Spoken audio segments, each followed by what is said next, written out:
बड़ा बड़ा दुख का विषय तो यही है कि कमेटी बनाती है सुप्रीम कोर्ट, उस पर 4 लोग हैं भी। अगर आपको कमेटी बनानी थी तो किसान भाई भी तो होते उसमें। आपने तो 4 वही उन्हीं के पार्टी के चाटू करता कर दिए। हमने क्या मांगा था ये अब इसी से आप जान लो कि सुप्रीम कोर्ट कमेटी बनाती है और उसमें चारों वो दलाल जो भारतीय जनता पार्टी के हैं। आपके पक्ष में आगे महाराज भाई जनता के आक्रोश को देख के अभी जितने और है ना बीजेपी में, सारे हमारे पक्ष में आ जाएंगे, देखते रहिए अभी क्या है। अरे मोदी जी, हम आपसे हाथ जोड़ के कह रहे हैं, कम से कम हमारी तो सुन लो भैया। जितने बुजुर्ग बेचारे देखियो हैं कितनी परेशानी पड़ रही है। मोदी जी अब ये देख लो, हमने किसानों ने सबने पूरे बहुमत से सरकार बनवाई। आज माला माल कर देंगे, माला माल 3 गुना आमदनी बढ़ा देंगे हम, तुम्हारी 4 गुना बढ़ा देंगे। और पंतजलि बारे पता वो क्या है, अभी तो 26 तारीख में दिन बाकी हैं। अभी कहीं ऐसा ना हो राजनाथ सिंह जी भी यहाँ के बैठ जाएं। हाँ, ऐसा भी हो सके। हाँ, और अगर राजनाथ यहाँ के बैठ गया हमारे साथ तो प्रधानमंत्री बनना तय है। हाँ, मोदी अकेला रह जाएगा। याद रखना, अगर राजनाथ आज आगे स्टेप उठाने की जरूरत है राजनाथ सिंह को, बस प्रधानमंत्री पक्के हैं, कोई दुनिया की ताकत नहीं रोक सकती। अभी आगे हमारे हमसे बात हो गई है राजनाथ सिंह से, बोले हम तुम्हारे बीच में आएंगे और हमने कहा हम प्रधानमंत्री तुम्हें बैठाएंगे, हम बैठाएंगे प्रधानमंत्री। राजनाथ सिंह जिंदाबाद। मैं तो बस यही कहना चाहता हूँ भारतीय जनता पार्टी के सभी नेताओं से, मतलब सांसदों से और विधायकों से, कुछ सीख लो आप। आज अन्नदाता के साथ बगावत करके कुछ नहीं मिलने वाला सांसदों को और बीजेपी के विधायकों को। आगे आने वाले दिनों में आपके परिवार वोट के लिए तरस जाएंगे। यहाँ पे ना तो कोई आतंकवादी है ना कोई खालिस्तानी है। यहाँ पे आज देश का किसान अपनी मातृभूमि को बचाने के लिए एकत्र है।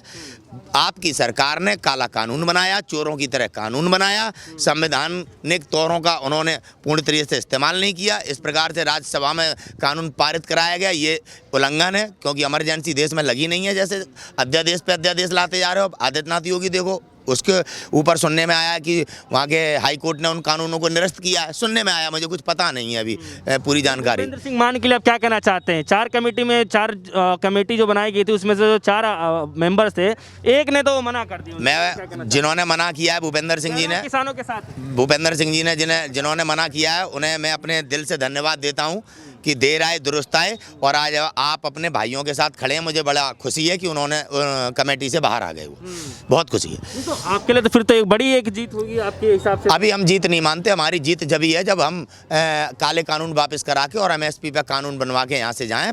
हमारी जीत तब है।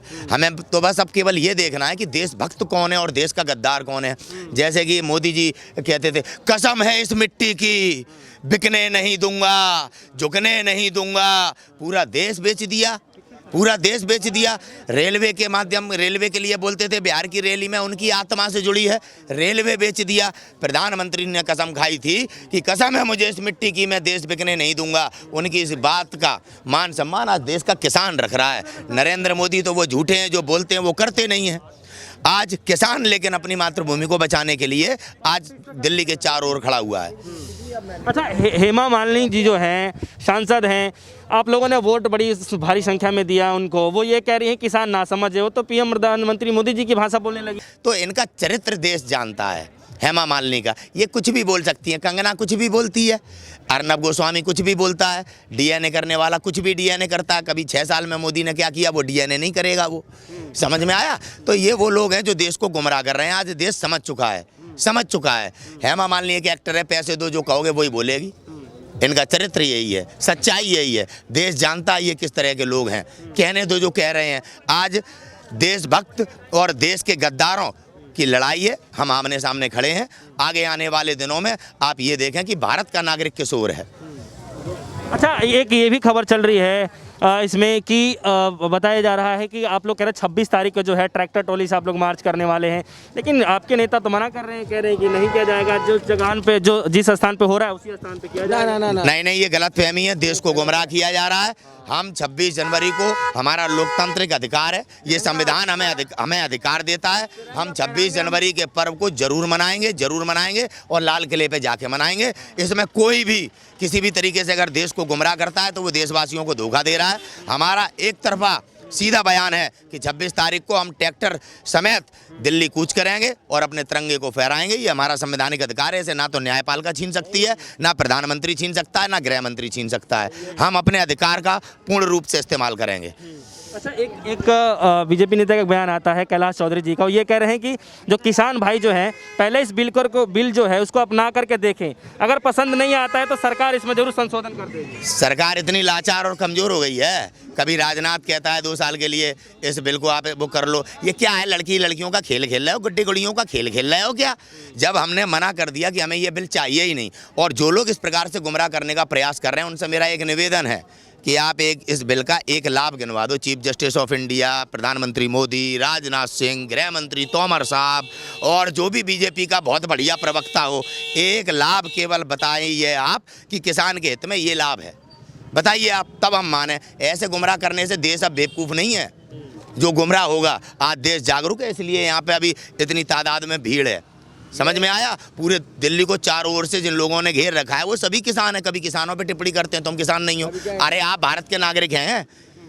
आपने जो किया देश के हित में किया। आपने 6 साल में हमारा देश इन परिस्थितियों में ला दिया। आज -24 GDP है। कोई जवाबदेही है? पुलवामा पे कोई जवाबदेही है? इस प्रकार से गुमराह करते हैं। देश लूटा है इन्होंने। आज देश का बच्चा इन्हें समझ चुका है। गुमराह कर रहे हैं ये। अच्छा, बार काउंसिलिंग ये कह रहा है कि किसान भाइयों का जो है सुप्रीम कोर्ट की जो है जो भी निर्णय लिया गया है उसका सम्मानित करना चाहिए। सुप्रीम कोर्ट जब कोई न्याय करे तब सम्मान करेंगे। सुप्रीम कोर्ट जब सरकार के अधीन है, कैसे सम्मान करें? हमने कोई स्टे ऑर्डर थोड़ी मांगा था कि आपने स्टे दे दिया है ना। हम कोर्ट में गए, किसानों को तो अधिकार ही नहीं था कोर्ट में जाने का। सरकार अपने मतलब फरस्ती में चली गई। तब क्यों नहीं बोला ये कोर्ट? जब ये कानून बनाया गया और इस कानून में ये था कि किसान कोर्ट नहीं जाएगा, तब सुप्रीम कोर्ट तो बोला नहीं। आदित्यनाथ योगी लफ्ज़ियात कानून बना देता है, तब सुप्रीम कोर्ट बोला नहीं। अब स्टे कर रहा है, तो कहीं ना कहीं समझना पड़ेगा सरकार के साथ सुप्रीम कोर्ट मिला हुआ है और उस कोर्ट में बैठे तमाम मजिस्ट्रेटों को संज्ञान लेना चाहिए कि चीफ जस्टिस ऑफ इंडिया के बोबड़े के कारण पूरा हमारे देश के न्यायपालिका पर तरह तरह की टिप्पणी उठ रही है। ये गंभीर स्थिति है। तमाम देश के मजिस्ट्रेटों को आज इस बात पर चिंतन करना चाहिए कि चीफ जस्टिस ऑफ इंडिया के कारण न्यायपालिका ने अपना अस्तित्व किस प्रकार से गिराती चली जा रही है। ये एक बहुत बड़ा दुखद विषय है। लेकिन एक सवाल है यहाँ पे कि आप लोग कह रहे थे कि जो कमेटी बनाई गई है उसमें 4 जो हैं मेंबर रखे गए हैं वो समर्थक करने वाले ही थे, लेकिन आज का तो कुछ देख करके अलग ही बड़ा दुख का विषय तो यही है कि कमेटी बनाती है सुप्रीम कोर्ट, उस पर 4 लोग हैं भी। अगर आपको कमेटी बनानी थी तो किसान भाई भी तो होते उसमें। आपने तो 4 वही उन्हीं के पार्टी के चाटू करता कर दिए। हमने क्या मांगा था ये? अब इसी से आप जान लो कि सुप्रीम कोर्ट कमेटी बनाती है और उसमें चारों वो दलाल जो भारतीय जनता पार्टी के हैं। आपके पक्ष में आगे महाराज भाई, जनता के आक्रोश को देख के अभी जितने और हैं ना बीजेपी में, सारे हमारे पक्ष में आ जाएंगे। देखते रहिए। अभी क्या है, अभी तो 26 तारीख में दिन बाकी हैं।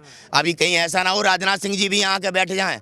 हाँ, ऐसा भी हो सके। हाँ, और अगर राजनाथ यहाँ के बैठ गया हमारे साथ तो प्रधानमंत्री बनना तय है। हाँ, मोदी अकेला रह जाएगा। याद रखना, अगर राजनाथ आज आगे स्टेप उठाने की जरूरत है राजनाथ सिंह को।